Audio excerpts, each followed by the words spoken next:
BCCI ने 10 सख्त guidelines निकाली हैं इंडियन प्लेयर्स के लिए। और ये गाइडलाइंस इंडियन प्लेयर्स के लिए क्यों निकाली गई हैं, इनके पीछे का रीजंस क्या है? क्योंकि ये गाइडलाइन इस तरीके की है जो कि एक्चुअल में टीम का स्वभाव होता है उसके अकॉर्डिंग है। अगर ये भी चीजें फॉलो नहीं होगी तो काफी ज्यादा कंसर्निंग है। तो चलिए जल्दी से 10 की 10 बातों के ऊपर जल्दी से बात कर दें। तो दोस्तों देखिए, जो पहली गाइडलाइन है वो है डोमेस्टिक मैचेस। इट मीन्स के ये मैंडेटरी है डोमेस्टिक मैचेस खेलना उस प्लेयर के लिए जो कि फिट है और अवेलेबल है। अनटिल अनलेस अगर एनसी ने ये नहीं कहा कि हम इस प्लेयर को रेस्ट दे गए हैं या वर्कलोड मैनेजमेंट चल रहा है, तो अगर उस टाइम के ऊपर कोई भी सीरीज नहीं चल रही है तो कोई भी प्लेयर डोमेस्टिक खेलने से डिनाइल नहीं कर सकता और उसे जो है डोमेस्टिक खेलना ही पड़ेगा। दूसरी बात है टीम ट्रैवल। अब देखिए, जो प्लेयर्स है उसे टीम के साथ ट्रैवल करना पड़ेगा और अगर फैमिली को लेके जाना है तो प्रायर बीसीसीआई से अप्रूवल जो है लेनी पड़ेगी।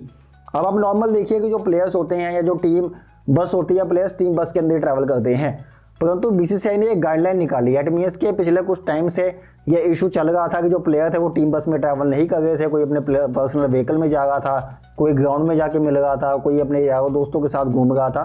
तो अभी बीसीसीआई ने क्लियर कर दिया कि कोई भी प्राइवेट व्हीकल या कोई भी फैमिली के साथ या कोई भी अपना बाहर घूमते हुए प्लेयर्स नहीं आएंगे और सभी प्लेयर को टीम बस के अंदर ट्रैवल करना पड़ेगा। और अगर ये चीज़ इंडिया के अंदर हो गई है तो ये काफ़ी ज़्यादा खतरनाक थी और बीसीसीआई अगर गाइडलाइन निकाला गया तो ये फॉर्चुनेट है कि चीज़ें हो गई थी। तो दोस्तों ये भी गाइडलाइन प्लेयर के लिए काफ़ी ज़्यादा इंटेंस है और प्लेयर्स को इसके ऊपर ध्यान देना पड़ेगा। इसके बाद है ये जी बैगेज लिमिट। देखिए ये काफ़ी ज़्यादा इंटरेस्टिंग है। अगर 30 दिन से ज़्यादा का होगा तो प्लेयर्स को मैक्सिमम 150 किलो का बैग लेके जाने की आज्ञा होगी और जो स्टाफ है उसे 80 किलो का बैग लेके जाने की आज्ञा होगी। इट मीन्स के 150 किलो तक का किट बैग और स्टाफ के लिए 80 किलो तक का जो सामान जाता है इंटरनेशनल 30 दिन से ज़्यादा के दौरे में, वो 150 किलो प्लेयर का और 80 किलो स्टाफ का होगा। अगर इससे ज़्यादा एक्सेस आपका वेट बढ़ता है तो वो पैसे प्लेयर को खुद बेयर करने पड़ेंगे, बीसीसीआई इसके पैसे नहीं देगी। इट मीन्स के जो बैगेज थे वो 150 किलो से भी ऊपर जा गए थे और 150 किलो के अंदर क्या जा रहा है ये तो प्लेयर बता सकते हैं या टीम की मैनेजमेंट बता सकते हैं। अब दूसरा है शॉर्ट टॉस। इसमें इट मीन्स के जो 30 दिन से कम का होगा उसके अंदर प्लेयर के लिए मैक्सिमम 120 किलो और स्टाफ के लिए मैक्सिमम 60 किलो। और जो होम सीरीज होती है, जो इंडिया के अंदर मैचेस होते हैं, उसमें प्लेयर्स के लिए 120 किलो और स्टाफ के लिए 60 किलो का यहाँ पे वेट रखा गया है। अगर इसके ऊपर चीज़ आती हैं तो फिर कहीं ना कहीं प्लेयर को खुद पैसे देने पड़ेंगे। इसके बाद आता है पर्सनल स्टाफ। जो भी पर्सनल स्टाफ प्लेयर ने रखा है, चाहे वो बॉडी गार्ड है, चाहे वो उसका हेयर ड्रेसर है, चाहे वो शेफ है, तो ये सब कुछ रेस्ट्रिक्टेड है until approval of BCCI. It means के बीसीसीआई से अप्रूवल लेना पड़ेगा प्लेयर को, उसके बाद ही वो पर्सनल शेफ या पर्सनल जो बॉडी गार्ड है वो रख सकते हैं। और अगर ये चीज़ें हो गई थी तो ये काफ़ी ज़्यादा कंसर्निंग है, क्योंकि इंडिया में एक ही प्लेयर बड़ा हुआ है, वो है सचिन उमेश तेंदुलकर, जो कि टीम के साथ ट्रैवल करते थे, टीम के साथ ही घूमते थे और कोई बॉडी गार्ड की भी नीड नहीं पड़ी। लेकिन अगर आज के प्लेयर्स को ये जरूरत पड़ेगी तो काफ़ी ज़्यादा कंसर्निंग हो सकता है। अब दोस्तों आगे की बात करें, back transfers. Players handle separate arrangement to Bengaluru. तो ये है बैक ट्रांसफर के लिए। 6वां है practice. Full attendance mandatory. It means के जो प्रैक्टिस सेशन है वो भी प्लेयर्स छोड़ के जा गए थे और बीसीसीआई को गाइडलाइन निकालनी पड़ी है कि भाई फुल प्रैक्टिस करनी पड़ेगी। अब मुझे ये नहीं समझ आ गई कि प्रैक्टिस जो है वो 3-4 घंटे की तो होती है, अब उसमें से भी प्लेयर अगर पहले निकल गया तो ये काफ़ी ज़्यादा कंसर्निंग है। क्योंकि ये देखा गया है कि ऑस्ट्रेलिया इंडिया गई थी, वहाँ पे 2 मैचेस थे और ना विराट कोहली खेले ना रोहित शर्मा खेले, वो चलो अवेलेबल ही नहीं थे। और ये काफ़ी ज़्यादा कंसर्निंग था कि कोई भी प्लेयर प्रैक्टिस के अंदर इंटरेस्टेड ही नहीं थे। जो बड़ा प्लेयर था वो आते नहीं थे। ऑप्शनल जो है ट्रेनिंग होती थी। ऑप्शनल मीन्स के आपकी मर्जी है करनी है कि नहीं करनी, तो नए प्लेयर्स करते थे, पुराने वैसे ही छोड़ देते थे।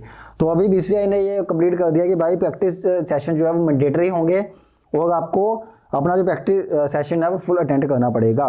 No personal shoots. Oh beautiful. It means के जो पर्सनल शूट्स होते हैं प्लेयर्स के, जब भी कोई सीरीज चल गई है तो कोई भी प्लेयर पर्सनल शूट्स नहीं करवा सकता। ये भी काफ़ी ज़्यादा जो है यार अंडरस्टैंडेबल चीज़ है कि अगर कोई आपका मैच चल गया या कोई सीरीज चल गया तो उसके बीच में से अपने पर्सनल शूट नहीं कर सकते। लेकिन अगर ये चीज़ें हो गई हैं तो ये भी काफ़ी ज़्यादा कंसर्निंग है। बीसीसीआई ने गाइडलाइन निकाली है तो आने वाले टाइम में ये चीज़ें बिल्कुल बंद हो जाएंगी। अब आ गया family visits. Allowed for long tours 45 days for 2 weeks with approval. अगर 45 दिन का टूर होता है, बड़ा टूर होता है, तो फैमिलीज़ को 2 हफ्ते के लिए रहने अलाउड होगा और उसके लिए बीसीसीआई से अप्रूवल लेनी पड़ेगी, तो ये भी ठीक है। Official events. Players must attend BCCI shoots with promotion.